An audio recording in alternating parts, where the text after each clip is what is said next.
People come from all over the world just to see the snake dens here.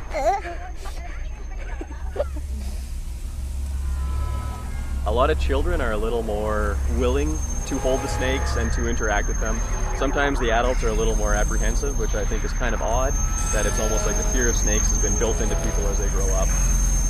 I do not like snakes because they're a little unpredictable, and I'm doing a terrible job pretending that I like snakes. Here in the Inner Lake of Manitoba, Canada, is by far the largest aggregations or concentrations of snakes anywhere in the world.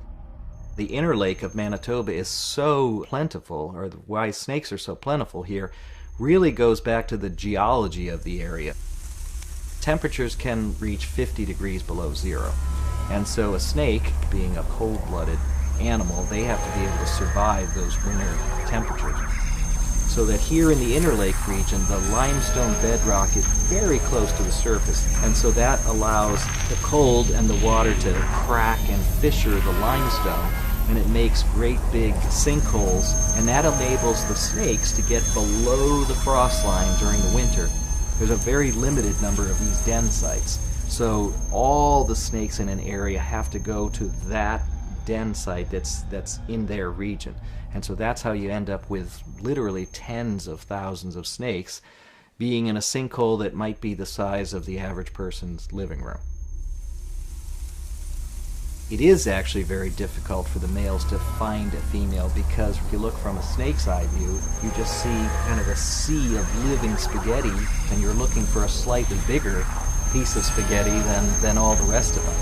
They'll detect the female sex pheromone, and males are very easily able to then go past all the other pieces of spaghetti, if you will, and home in on the female.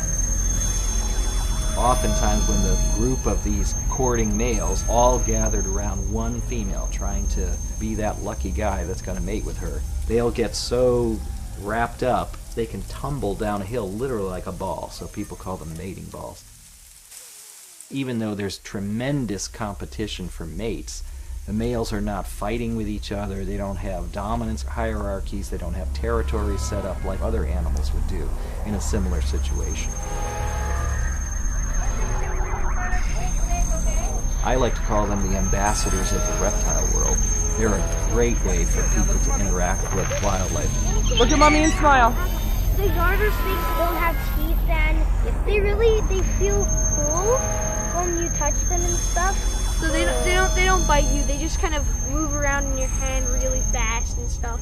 Awesome job, guys. Obviously all the snakes here are harmless. The dens here at Narcissus have been set up through Manitoba Conservation, and the boardwalks have been made and they're regulated. So it's a nice place for people to come visit with minimal impact on the denning sites themselves. Way back at the turn of the century and even through the 20s, 30s, and 40s, people had a pretty bad attitude about snakes and trying to clear them out. Just times have changed a lot. I think people are much more environmentally conscious. Really and truly, having these healthy numbers of snakes means you're living in a healthy environment.